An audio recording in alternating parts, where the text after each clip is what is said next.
अगर पंजाब फ्री बिजली दे सकता है, हिमाचल फ्री बिजली दे सकता है, दिल्ली फ्री बिजली दे सकता है, तो जम्मू कश्मीर तो अगले 5 सालों में लार्जेस्ट प्रोड्यूसर होगा बिजली का। तो यहाँ पे कुछ फ्री यूनिट्स क्यों नहीं आप रखते? अगर केंद्र से मॉनेटरी बेनिफिट्स या सपोर्ट हमने लेनी है तो उसके लिए उनकी गाइडलाइंस को पालन करना बहुत ज़रूरी है, और उनकी गाइडलाइंस में स्मार्ट मीटर्स का लगाना जो है वो आता है। के साथ ही कंज्यूमर की जो इंटरेस्ट है उसको ध्यान नहीं रखेगा, कंज्यूमर सर्विसेज के इम्प्रूवमेंट नहीं होगा, तब तक यहाँ रिफॉर्म्स के लिए, यहाँ के इंफ्रास्ट्रक्चर्स के लिए धनराशि नहीं मिलेंगी। जम्मू की, बल्कि जम्मू कश्मीर की जनता को ऐसा लगता है और एक नैरेटिव बिल्ड किया जा रहा है कि बाहर से जितने भी आईएएस ऑफिसर जम्मू कश्मीर में काम कर रहे हैं ये जम्मू के लोगों के दुश्मन हैं, और उनकी जेबों में हाथ डालकर जो है वो पैसा निकाला जा रहा है। चाहे प्रॉपर्टी टैक्स हो, आपने उसको भी देखा है क्योंकि इससे पहले आपके पास वो डिपार्टमेंट भी था, और उसके बाद ये स्मार्ट मीटर्स का इशू, टोल प्लाजा का इशू। तो क्या कहना चाहेंगे जम्मू कश्मीर की जनता से? मैं तो बिल्कुल आपके माध्यम के द्वारा कहना चाहता हूँ, ऐसा बिल्कुल ही नहीं है। हम ऐसा कोई भी है ना, क्योंकि एंटी पीपल, जनता के खिलाफ ऐसा कोई भी सोचना भी गुनाह मानते हैं। कि किस तरह से एक एक प्लॉट में 50-50 झुग्गियाँ जो है वो बनी है, जो खाना भी बिजली से ही बनाते हैं, जो बिजली का इस्तेमाल टीवी, मोबाइल, बाकी चीज़ें, हर चीज़ के लिए जो इस्तेमाल करते हैं। तो क्या उनके ऊपर भी डिपार्टमेंट की नज़र है? और अगर इतनी ज़्यादा स्ट्रिक्टनेस है बिजली को लेकर, तो वो लोग बिजली का इस्तेमाल कैसे कर रहे हैं? बिल्कुल, हमारे जहाँ फिल्परेज हो रही है उसका एगेंस्ट हमारी पूरी कार्रवाई चलेगी और चल रही है। हमारा स्ट्रिक्ट इंस्ट्रक्शन है, हमारा मशीनरी नीचे डाउन द लाइन है, क्योंकि जहाँ भी चोरी होते हैं उनको तुरंत बंद करना है। मगर हम वो खंबे पे चढ़ते हैं और वो केबल बदलते हैं या मीटर बदलते हैं, और ऐसे में जो कंज्यूमर अंदर है उसको कोई जानकारी नहीं। क्या अवेयरनेस और ऑन बोर्ड कंज्यूमर को लेने की जरूरत डिपार्टमेंट ने नहीं समझी?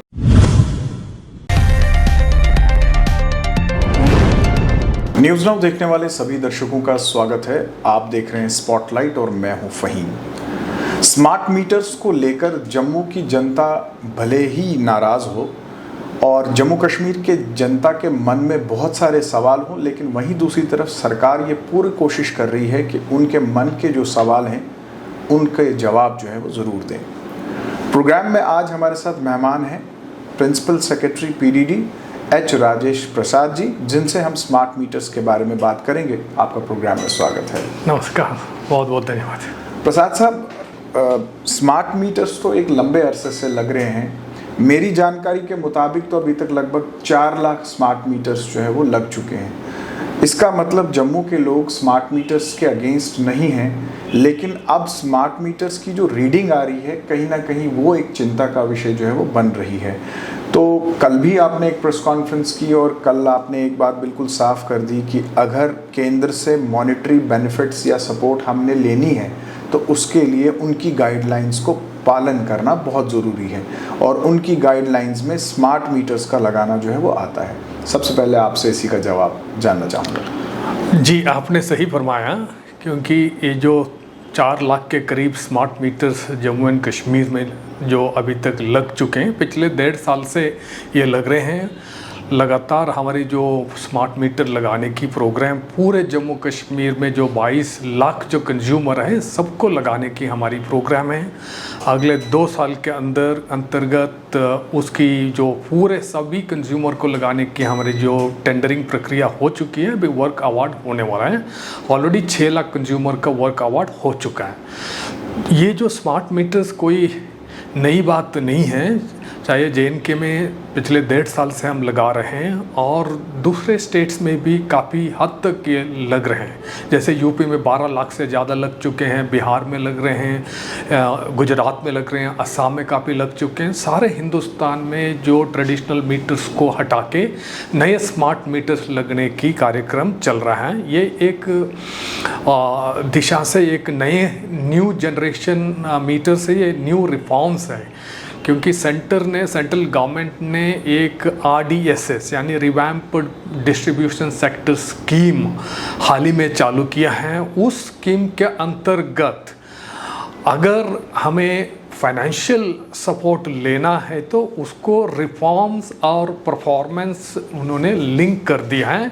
उसके हिसाब से जब तक हम हमारे जो 55% AT&C लॉसेस हैं उसको हम नहीं घटाएंगे, यहाँ और अन्य जो डिस्ट्रीब्यूशन सेक्टर है, ट्रांसमिशन सेक्टर को अपग्रेड नहीं करेंगे, यहाँ टेक्नोलॉजिकल अपग्रेडेशन नहीं होगा, उसके साथ ही कंज्यूमर की जो इंटरेस्ट है उसको ध्यान नहीं रखेगा, कंज्यूमर सर्विसेज के इम्प्रूवमेंट नहीं होगा, तब तक यहाँ रिफॉर्म्स के लिए, यहाँ का इंफ्रास्ट्रक्चर्स के लिए धनराशि नहीं मिलेंगी। ये दोनों को जोड़ा है, एक आपका परफॉर्मेंस का मानदंड, उसके साथ ही फाइनेंशियल इनफ्लो हो जाएगा। ये उसी दिशा में हम लोग सारे जम्मू कश्मीर में स्मार्ट मीटर्स लगा रहे हैं। स्मार्ट मीटर्स में ऐसे कोई कमी नहीं है। ये हमने जो सारा प्रोग्राम स्मार्ट मीटर्स लगाने का प्रोग्राम को सेंट्रल गवर्नमेंट के PSU है, REC, रूरल इलेक्ट्रिफिकेशन कॉरपोरेशन को दिया है। उन्होंने टेंडर बुला के अच्छे से अच्छे वेंडर को सेलेक्ट करके यहाँ प्रोग्राम को इम्प्लीमेंट कर रहे हैं। स्मार्ट मीटर पर से उसमें कोई मिस्टेक नहीं है, उसमें कोई इश्यूज नहीं है। जो हमारे यहाँ काफ़ी ऐसे कंज्यूमर्स हैं जिनके पास पहले कोई मीटर्स ही नहीं थे, या काफ़ी लोगों ने अपना पहले वाला बिल भरा नहीं है। जब स्मार्ट मीटर्स हम लगाते हैं, पुराना हिसाब है उसका लेखा जोखा को चुकता करना ज़रूरी है।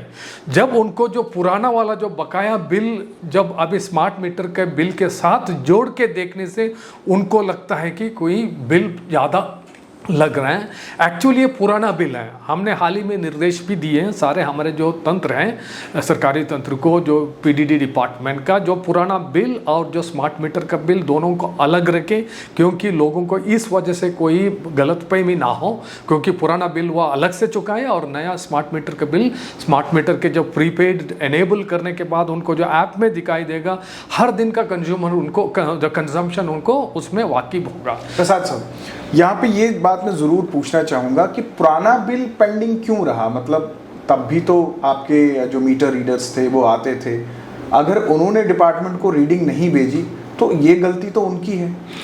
देख लीजिए, क्योंकि जम्मू कश्मीर में जो मीटर्स हैं तकरीबन 50% कंज्यूमर के यहीं लगे हैं। तकरीबन ऐसे 50% कंज्यूमर्स हैं उनके पास ये मीटर्स लगे नहीं हैं। वो फ्लैट रेट पर, यानी जो अपना लोड है, जितना लोड सैंक्शनड है उसमें पूरा लोड रिकॉर्डेड भी नहीं है, उससे ज़्यादा यूज़ करते हैं, उस हिसाब से कुछ फ्लैट रेट्स में लिए जा रहे हैं। जो कंज्यूमर वो पहली बार उनको ये मीटर लग के उनका रीडिंग पता लग रहा है, उससे पहले कभी मीटर था ही नहीं है। फ्लैट रेट का मतलब वहाँ मीटर है ही नहीं है, उस वजह से उनको हो सकता है पहले वो पूरा अपने कंजम्पशन के हिसाब से बिल तो कभी दे ही नहीं रहते, तब ये फर्क पड़ रहा है। सेकेंड बात है कि जो मैनुअल मीटर रीडिंग होती है, मैनुअल मीटर रीडिंग में कुछ ह्यूमन एरर्स होते हैं, या हमारे कोई कर्मचारी ने का इनएफिशिएंसी का या कोल्यूशन के द्वारा भी हो सकता है। ऐसे मामले हो सकते हैं कि जहां उन्होंने रीडिंग ठीक से रिकॉर्ड नहीं किया हो, या कंज्यूमर और मीटर रीडर का कोल्यूशन के वजह से भी ये हुआ होगा, क्योंकि कंज्यूमर को भी पता है कि अपना मीटर में कितना रीडिंग हो रहा है, वो कितना बिल में कितना रिकॉर्डेड है, अगर ध्यान से देखेंगे तो उसमें पता लगता है। तो ये काफ़ी इश्यूज हैं कि यहाँ उसी ये जो AT&C लॉसेस हैं 55% जम्मू एंड कश्मीर में हैं। यही रीज़न है कि एक तो मीटर्स 50% लोगों के पास है ही नहीं, दूसरे ये मैनुअल रीडिंग के वजह से कुछ यहाँ जो उसमें इश्यूज आ रहे हैं, जो पूरा भुगतान नहीं हो पा रहा है, एक ना बिलिंग हो पा रही, बिलिंग होने के बाद पूरा भुगतान नहीं हो रहा है, उसके साथ ही यहाँ फिल्परेज बहुत ज़्यादा हो रहा है। काफ़ी लोग हुकिंग करके उसमें बिजली को इलीगली टैप करके उसको यूज़ कर रहे हैं। ये सारा जो इलीगैलिटीज़ को ख़त्म करने के लिए स्मार्ट मीटर्स का प्रोग्राम है, उसके साथ ही एरियल बंच ये भी केबल्स को लगा रहे हैं RDSS के प्रोग्राम के अंतर्गत, क्योंकि हमारा यहाँ का लॉस 10% से नीचे आ जाए, तब यहाँ जो सही ढंग से बिजली का बिल का भुगतान होगा, तब हम लोग सही मात्रा में पर्याप्त मात्रा में बिजली भी खरीदें और खरीद के लोगों को एक अफोर्डेबल रेट में देने का स्थिति में रहेंगे। यही मकसद है जी। प्रसाद साहब, आपने कंडक्टर्स की बात की, अब आप इंसुलेटेड कंडक्टर्स जो है वो लगा रहे हैं। थोड़ा सा मैं आपको ग्राउंड रियलिटी जो है वो बताना चाहूँगा। मुझे लगता है कि जो कॉन्ट्रैक्ट, प्राइवेट कॉन्ट्रैक्ट जो है वो दिया गया है सरकार की तरफ से इम्प्लीमेंटेशन के लिए, अगर मैं बहुत सारी जगहों को कोट भी करूं जहां पे आपके इंसुलेटेड कंडक्टर्स लगे थे, जब उनमें आग लगी, जब वो जल गए, तो दोबारा वहां पे ओपन कंडक्टर्स जो है वो लगाए गए हैं, क्योंकि जो कॉन्ट्रैक्टर है वो कहता है मेरे पास बैकअप ही नहीं है। तो ऐसे में जहाँ जहाँ पर भी दोबारा ओपन कंडक्टर्स लग गए हैं वहाँ पे हुकिंग जो है वो ऑब्वियस है, वो दोबारा होगी। तो ऐसे में उन एरियाज़ के लिए आप क्या कहेंगे? एक्चुअली ये जो RDSS का सेंट्रली स्पॉन्सर्ड स्कीम है, उनके अंतर्गत हमें जो धनराशि मिल रहे हैं, हमें सारे जम्मू कश्मीर में AB केबल को लगाने का हमारा प्रोग्राम है। क्योंकि ये सारा जो धनराशि जितनी सैंक्शन वो पर्याप्त नहीं कि पूरा जम्मू कश्मीर में लगाएं, but in due course of time हम पूरा लगाना चाहेंगे। जहाँ भी ऐसे जो आपने इंस्टेंसेस कोट कर दिए जहाँ कुछ जो उसमें कुछ फायर या कुछ एक्सीडेंट होकर जल गया है वहाँ, क्योंकि हमें जहाँ एक बार वहाँ जो इफेक्ट होता है ऐसे कोई एक्सीडेंट्स के द्वारा, बिजली सप्लाई तो हमें तुरंत देनी पड़ती, चाहे हमारे स्टॉक में एरियल बंचड केबल जो AB केबल ना हो, इंसुलेटर ना हो, तब हमें जो एटलीस्ट बिजली तो तुरंत सप्लाई करने, उस वजह से अवेलेबल जो है केबल उसको लगा के हम बिजली पहले हम सुनिश्चित करते हैं। वहाँ भी हम लोग जहाँ जहाँ गैप है वहाँ भी हम इंसुलेटेड केबल लगाएंगे, क्योंकि हमारा मकसद है कि यहाँ के लॉसेस ज़ीरो हो, यहाँ के जो फिल्परेज हैं वो हम ज़ीरो करना चाहते हैं। सर दूसरा एक चीज़ मैं और जानना चाहूँगा, आपने 4 लाख मीटर लगा लिए, लोगों का जन सैलाब जो था वो सड़कों पे नहीं था, लोग आपको कोऑपरेट कर रहे थे, लेकिन दिक्कत तब हुई जब आपकी रीडिंग्स आने लगी, जो बिल्स थे वो बहुत ज़्यादा आने लगे। अब सवाल ये उठता है कि जब ये मीटर्स लगाए गए, क्या कंज्यूमर को ऑन बोर्ड लेने की ज़रूरत नहीं थी? जैसे आपने खुद कहा कि इससे पहले RAP DRP जो थी उन्होंने 2 साल पहले मीटर्स बदले, उन्होंने डिजिटल मीटर्स लगाए। अब ये आपके जो रूरल इलेक्ट्रिफिकेशन कॉरपोरेशन है वो जो है वो स्मार्ट मीटर्स लगा रही है। बाहर से कोई कॉन्ट्रैक्टर जिसने सबलेट किया होता है कॉन्ट्रैक्ट को, वो आता है और वो खंबे पे चढ़ते हैं और वो केबल बदलते हैं या मीटर बदलते हैं, और ऐसे में जो कंज्यूमर अंदर है उसको कोई जानकारी नहीं। क्या अवेयरनेस और ऑन बोर्ड कंज्यूमर को लेने की ज़रूरत डिपार्टमेंट ने नहीं समझी? पहली बात है कि जो इलेक्ट्रॉनिक मीटर्स लगे थे ये काफ़ी 10 साल पहले लगे थे, 2 साल पहले नहीं है। जैसे तो रेगुलर कस्टमर्स जो ऐड होता है उनको तो लगते रहे, वो अलग बात है रेगुलर वाली। और अभी जो 10 साल के बाद नए जो न्यू सीरीज़ के मीटर्स लग रहे हैं, और ये हमने क्योंकि पिछले 1.5 साल से चल रहा है मीटर लगाने का, लगातार लोगों के बीच में जाके लोगों को समझा के ही, लोगों को अवेयरनेस क्रिएट करके ही हम लगा रहे हैं। जहाँ जहाँ दिक्कत है, जहाँ जहाँ लोगों के जो आशंका थे उसको हम लगातार निपटारा करें, सोशल मीडिया के द्वारा, कैंपेन के द्वारा, और हर किस्म के जो मीडियम है उनके द्वारा हम लोग कर रहे हैं। हाल ही में हमने कैंपेन को ज़्यादा किया है, क्योंकि ये एक सडन ऐसा एक यहाँ एक जो है ना इंफॉर्मेशन गैप का, या लोगों में जो है ना अतृप्ति का जो मिल है ना देखने को मिल रहा है। इसका वजह मैं मानता हूँ कि क्योंकि ये एक स्मार्ट मीटर को हमने जो प्रीपेड मोड में एनेबल करने की जो हमने मुहिम स्टार्ट कर दी, तब लगा कि उनके अरियर्स जो पहले वाले बिल को एक चुकता करना ज़रूरी पड़ा, या पहले सारे बिल को चुकता करके नए रिजीम में उनको शिफ्ट करना पड़ा। तब उनको पता लगा कि अपने इतने पुराने बिल हैं, उन्होंने कभी अपने बिल भरे भी नहीं है, कभी देखे भी नहीं है, या कुछ और कोई कारण हो, उस वजह से ये उनको लग रहा है कि ये मीटर फास्ट रीडिंग का ये एक बहाना बताया जा रहा है। एक्चुअली मीटर बिल्कुल ही फास्ट रीडिंग या रनिंग नहीं है, ये उनका पुराना बिल जोड़ के उनको लग रहा है, उन्होंने पुराना भुगतान नहीं किया है। उनके लिए हमने पिछले साल एक एमनेस्टी स्कीम भी हमने अनाउंस की थी, क्योंकि 10 किस्तों में भरने के लिए। वो स्कीम आज भी लागू है, अक्टूबर तक एंड हो रही। मैं तो लोगों से आपके माध्यम के थ्रू मैं अनुरोध करता हूँ, अपने पुराना बिल को वो चुकता करें एमनेस्टी स्कीम के। उसमें एमनेस्टी स्कीम में इंटरेस्ट, सरचार्ज, पेनल्टी जो भी है पूरा माफ है, सिर्फ उनको प्रिंसिपल अमाउंट को भरना है। वो अमाउंट भर के अपना पूरा साफ करें। उसके बाद नए रिजीम में जो स्मार्ट मीटर प्रीपेड में उनको डेली अपना कंजम्पशन अपने ऐप पर उनको नजर आएगा, और वो कंट्रोल भी कर सकते हैं कंजम्पशन को, कैसे वो कंट्रोल कर सकते हैं। तब उसको सारी सुविधा और चार्ज भी उनको 10 दिन का चार्ज भी कर सकते हैं, 500 का भी करे, जितना अपने मन के हिसाब से करे, और कंट्रोल करने में उनका हाथ में उनको रोज पता लगता है। ये ट्रेडिशनल मोड में कहता हूँ कि मंथ एंड में बिल आया या बिल उन्होंने देखा नहीं है, तभी उनको एक ही बार बिल दे के आश्चर्य होता है कितना कैसा है। अब ये स्मार्ट मीटर में ये सुविधा है कि उनको रोज देख सकते हैं अपने कितने यूनिट कंज्यूम किए, और वो भी पता कर सकते हैं हमने AC चलाई उस वजह से बिल ज़्यादा आया, या आपने दूसरे कोई अप्लायंसेस चलाया उस वजह से इतना आया, नहीं तो कम आया, ज़्यादा आया। वो तो एनालिसिस जो खुद कर सकते हैं, उसके हिसाब से कंट्रोल सकते हैं। और ट्रेडिशनल मीटर और स्मार्ट मीटर में कोई अंतर नहीं as per as the measurement is concern. वहाँ आपने 10 यूनिट पिछले मीटर में कंज्यूम किया, स्मार्ट मीटर 10 यूनिट, उसकी रीडिंग बिल्कुल ही 10 यूनिट ही आएगी, उसमें कोई फर्क नहीं है। और रेट जितना भरना है, पहले वाला रेट आज का रेट में कोई फर्क नहीं है। सिर्फ यही कि स्मार्ट मीटर में आपको पता लग रहा है आप कितने डेली कंज्यूम कर रहे हो, और आपको जैसे मोबाइल फोन को आप प्रीपेड मोड में चार्ज करते हो, उसी तरह आप उसको प्रीपेड मोड में जितना पैसा चाहिए उतना चार्ज करेंगे, आपका एडवांस में मैसेज आएगा। सर, आपने प्रीपेड की बात की, अब आपका फैसला क्या है प्रीपेड मीटर्स को लेकर? देख लीजिए, फैसला सिर्फ JNK में ही नहीं, सारे हिंदुस्तान में ये फैसला है। सरकार ने, भारत सरकार ने और सारे स्टेट गवर्नमेंट को सारा मिलके ये फैसला है कि क्योंकि स्मार्ट मीटर को प्रीपेड मोड में ही लगाना है, क्योंकि प्रीपेड मोड लगाने में कंज्यूमर की उनकी अपनी सुविधा बढ़ जाएगी, उसके साथ ही सरकारी ड्यूज जितना है उसका कलेक्शन भी सुचारू ढंग से अच्छे से पूरा होगा। जब तक कलेक्शन पूरा नहीं होगा, बिजली खरीदने के लिए भी पैसा चाहिए, और उतना पैसा ही पैसा एडवांस में चाहिए। जो LPS रूल्स 2020 के जो रूल्स हैं भारत सरकार ने जो पब्लिश किए हैं, सबको देश भर में जो लागू हैं, बिजली खरीदने के लिए हमें पैसा पहले एडवांस में देना पड़ेगा, लेटर ऑफ क्रेडिट खोलना पड़ेगा, तभी हमें बिजली खरीद सकते हैं। जैसे आप बिजली खरीदने के लिए पैसा चाहिए तो कंज्यूमर को भी पैसा देना चाहिए। स्मार्ट मीटर के अंतर्गत ज़्यादा नहीं चाहिए, बिल्कुल हमें इसमें सुनिश्चित होगा कि हमारी कलेक्शन 100% हो जाएगी, तभी हम बिजली खरीद पाएंगे, और खरीद के हम अफोर्डेबल और रिलायबल तरीके से बिजली हम कंज्यूमर को दे पाएंगे। अल्टीमेटली आप मानते हो, सब लोग मानते हैं कि सब लोगों को बिजली चाहिए, और अफोर्डेबल रेट पर चाहिए, रिलायबल चाहिए, अफोर्डेबल चाहिए।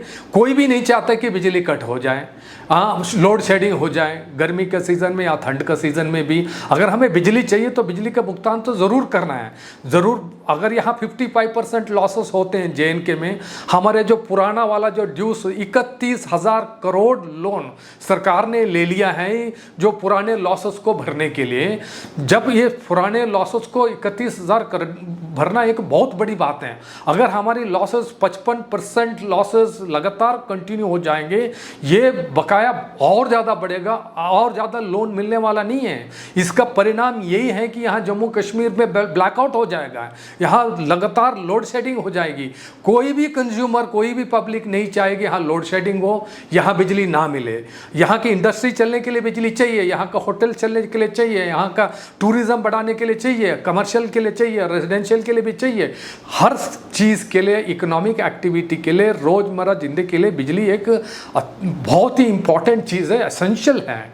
तो बिजली खरीदने के लिए पैसा चाहिए, तो पैसा तो कंज्यूमर से ही आएगा, चाहे इंडस्ट्रियल हो, कंज्यूमर हो या डोमेस्टिक हो, सबको पैसा देना पड़ेगा। जब तक पैसा नहीं देंगे बिजली उपलब्ध नहीं हो सकती। सरकार को पैसा बिजली खरीदने के लिए चाहिए, नहीं तो बजटरी ग्रांट चाहिए। बजटरी ग्रांट चाहिए तो वही पैसा जो डेवलपमेंट के लिए जो यूज़ होता है उसी को डाइवर्ट करना पड़ेगा। उसी वजह से 31,000 करोड़ का यहाँ बकाया होकर लोन में रेज करना पड़ा, और लोन रेज करने की कोई गुंजाइश नहीं है। और भारत सरकार ने ये अपने नियम के द्वारा तय किया है, ये मैंडेटरी किया है कि जब तक आप सुधार नहीं करेंगे, जब तक अपना लॉसेस को नहीं रिड्यूस करोगे, जब तक आपकी जो यहाँ फिल्परेज कम नहीं होगा, जब तक आपकी कलेक्शन नहीं होगी, तब को यहाँ आपका इंफ्रास्ट्रक्चर के लिए पैसा नहीं मिलेगा, आपकी ट्रांसमिशन कैपेसिटी नहीं बढ़ेगी, डिस्ट्रीब्यूशन कैपेसिटी नहीं बढ़ेगी। जब कैपेसिटी नहीं बढ़ेगी तो 24x पावर सप्लाई नहीं हो पाएगा।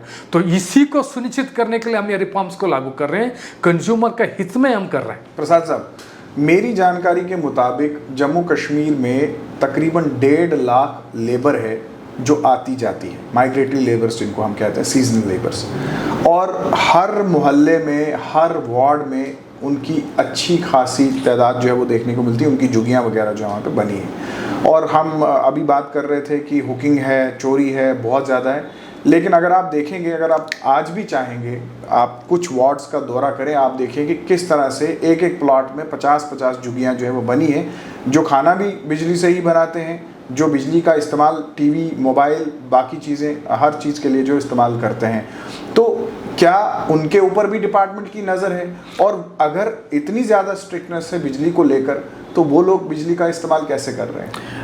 बिल्कुल, हमारे जहाँ जहाँ जहाँ फिल्परेज हो रही है उसका एगेंस्ट हमारी पूरी कार्रवाई चलेगी और चल रही है। हमारा स्ट्रिक्ट इंस्ट्रक्शन है, हमारा मिशनरी नीचे डाउन द लाइन है, क्योंकि जहाँ भी चोरी होते हैं उनको तुरंत बंद करना है। मगर हमारी मजबूरी ये है कि जब ये जो केबल पर हुकिंग होती है, इंसुलेटेड केबल्स नहीं है, क्योंकि रात को हुकिंग होती है, तब हमें उनको है ना रात को उनको एनफोर्समेंट करना दिक्कत होता है, चोरी छुप के उसको है ना किया जाता है।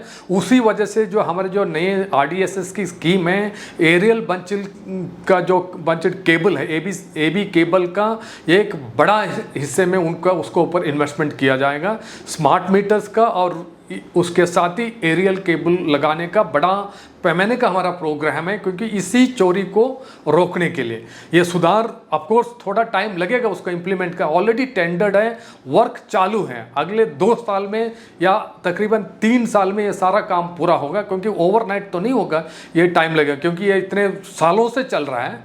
ये मिसमैनेजमेंट इतना, ये जो यहाँ जो इलीगैलिटीज़ चल रही हैं उसको रोकने के लिए हमने डेफिनेट ये जो प्रोग्राम, जिसमें जो 5,000 करोड़ का जो बजट भारत सरकार ने सैंक्शन किया, उसमें 5,000 करोड़ का बजट में ज़्यादातर हिस्सा ये 2 चीज़ों में जाएगा, एरियल बंचड केबल्स, ये जो स्मार्ट मीटर्स, उसके साथ ही ये जो दूसरे जो LT केबल, HT केबल, यहाँ के ट्रांसफार्मर्स को जो कैपेसिटी को इम्प्रूव करना, उनको जो नए ट्रांसफार्मर्स को लगाना, क्योंकि जहाँ भी सिस्टमिक इनएफिशिएंसीज है, इनएडिक्वेसीज है, उसको अपग्रेड करने के लिए भारत सरकार ने 5,000 करोड़ रुपए JNK को सैंक्शन किया। मगर फंड फ्लो कंडीशनल है, जब तक हम रिफॉर्म्स ये नहीं करेंगे, AB केबल नहीं लगाएंगे, यहाँ की चोरी बंद नहीं करेंगे, यहाँ के फिल्परेज बंद नहीं करेंगे, यहाँ की लॉसेस 55% को घटा के 10% तक नहीं लाएंगे, फंड फ्लो ग्रेडेड वे में रिफॉर्म्स का प्रोग्रेस के हिसाब से फंड फ्लो होगा।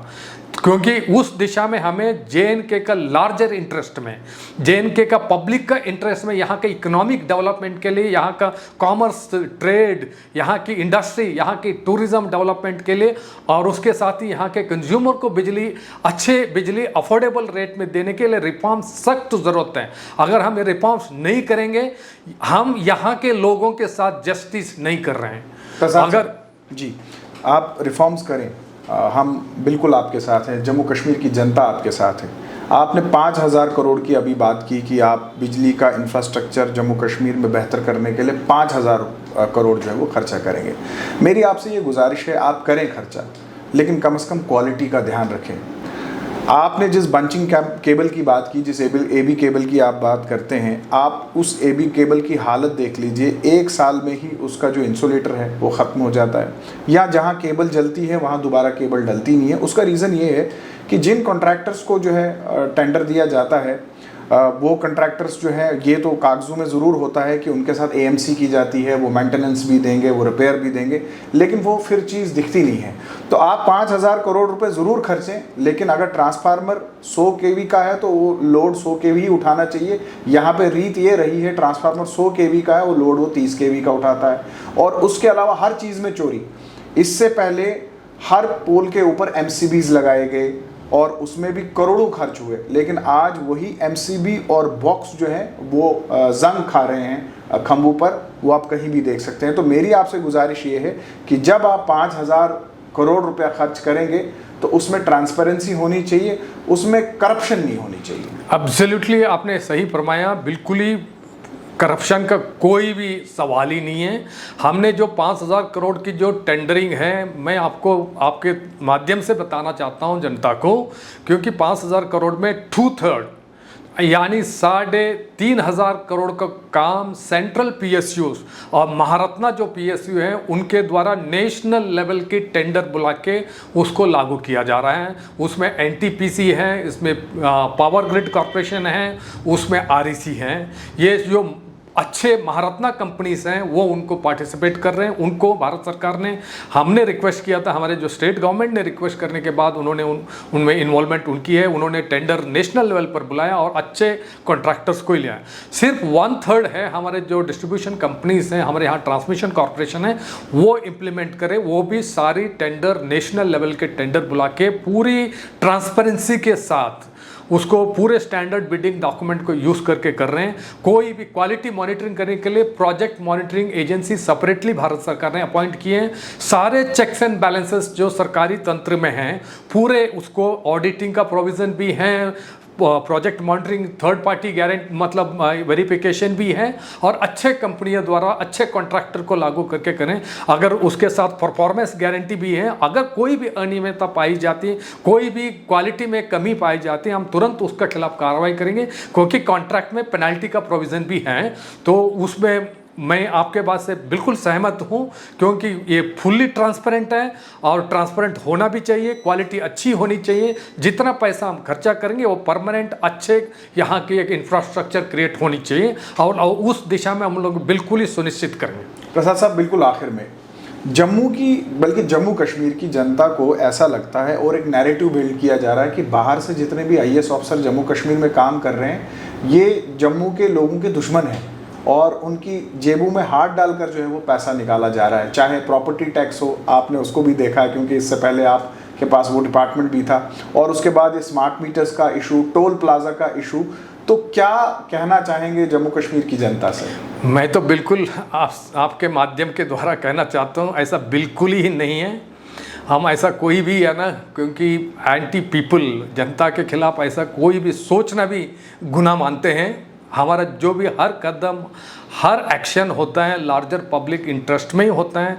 यही हमारी संस्कार हैं, यही हमारी ट्रेनिंग है, यही हमारा फ़र्ज है। इसके अलावा और बिल्कुल कुछ भी नहीं है। जो भी हम काम करते हैं, हो सकता है कि हमें शॉर्ट टर्म में अभी लगे कि ये काम सही नहीं है, कुछ ज़्यादा दिक्कतें हो रही हैं, कुछ ज़्यादा इफेक्ट पड़ रहा है। आप लॉन्ग टर्म सोचेंगे, अपने भविष्य को सोचेंगे, अपने भविष्य, बच्चों का भविष्य को सोचेंगे, आपके एक अच्छा जम्मू कश्मीर डेवलप्ड स्टेट सोचेंगे, तब उसी दिशा में है। मैं नहीं मानता कि यहाँ की जनता बिल्कुल ही पढ़ी लिखी हैं, जानकार हैं और अच्छे बुद्धिजीवी हैं। सब समझेंगे, सब चाहते हैं कि अच्छी बिजली सुविधा चाहें, बिजली के बिल भरना सब लोग चाहते हैं। ये नहीं मानता कि बिजली नहीं चाहते हैं, सब लोग चाहते हैं अपने मीटर हो, मीटर में अच्छी एक करेक्ट रीडिंग हो और यहाँ के रेट सस्ते हो और बिजली अच्छी अवेलेबल हो। सब कंज्यूमर चाहते हैं, सब जनता चाहते हैं, सरकार भी वही चाहती है। आपका इंटरेस्ट में ही है, आपका लॉन्ग टर्म इंटरेस्ट में है। चाहे आप तुरंत आप पे लगे बकाया देख के आपको लगे बिल ज़्यादा हो रहा है, ऐसा बिल्कुल ही नहीं।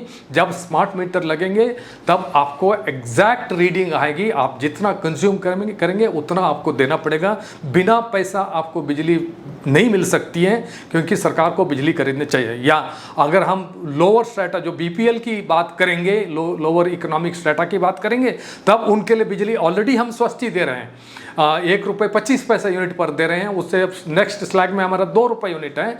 जो वो हम जो कंसेशन है लोअर इकोनॉमिक स्ट्रेटा के BPL कैटेगरी को, वो हम बरकरार रखेंगे। और स्मार्ट मीटर जब लागू होगा उसको और बेटर एक टारगेटेड सब्सिडी देने का एक अच्छा एक जरिया होगा, क्योंकि सब्सिडी सबको देने की ज़रूरत नहीं है। जिसको अफोर्ड कर सकता है उनको देने की नहीं है। सब्सिडी सिर्फ जो टारगेटेड होने के लिए ये जो स्मार्ट मीटर के द्वारा और फोकस कर सकते हैं अच्छे से। साहब, एक सवाल जो रह गया, अगर आपसे मैं ना पूछूं तो जनता ज़रूर मुझसे कहेगी कि आपने सवाल नहीं पूछा। आपने सब्सिडीज़ की बात की, फ्री बेस की बात की, तो ये आपका इंडिविजुअल फैसला तो नहीं है, मैं जानता हूँ, लेकिन तब भी मैं आपसे सवाल ज़रूर पूछूंगा कि अगर पंजाब फ्री बिजली दे सकता है, हिमाचल फ्री बिजली दे सकता है, दिल्ली फ्री बिजली दे सकता है, तो जम्मू कश्मीर तो अगले 5 सालों में लार्जेस्ट प्रोड्यूसर होगा बिजली का। तो यहाँ पे कुछ फ्री यूनिट्स क्यों नहीं आप रखते? देख लीजिए, आज का दिन जो 55% की लॉसेस हो रही है, और उसके साथ ही जो अभी बिजली हम BPL कैटेगरी को 1 रुपये 25 पैसा और उसके नेक्स्ट स्लैब में 2 रुपये में दे रहे हैं, ये एक तरीके से बहुत सस्ती बिजली है।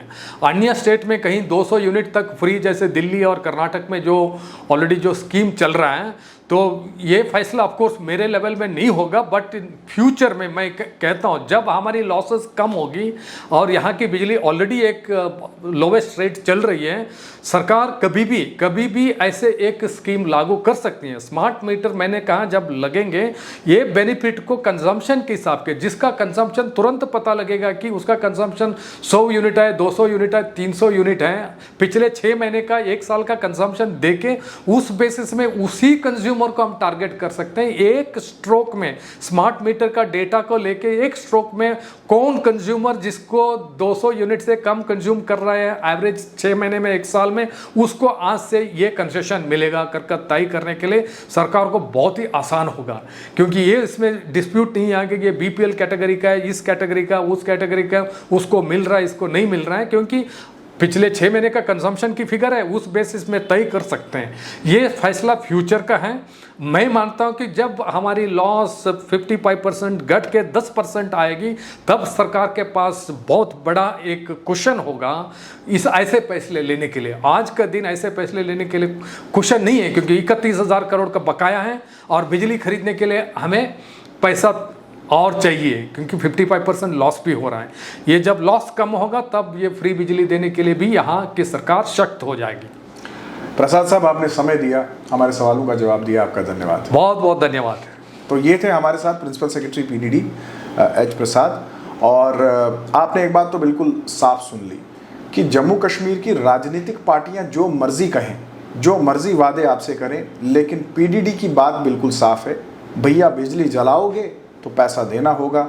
और एक चीज़ बिल्कुल स्पष्ट है, प्रीपेड पोस्टपेड दोनों मीटर्स यानी स्मार्ट मीटर्स जो है वो लगाए जाएंगे। तो भैया कमर कस लो, तैयार हो जाओ और इस चीज़ को अपना लो कि अब अगर बिजली जलानी है तो पैसा बराबर देना होगा। आप देखते रहिए न्यूज़ नाउ।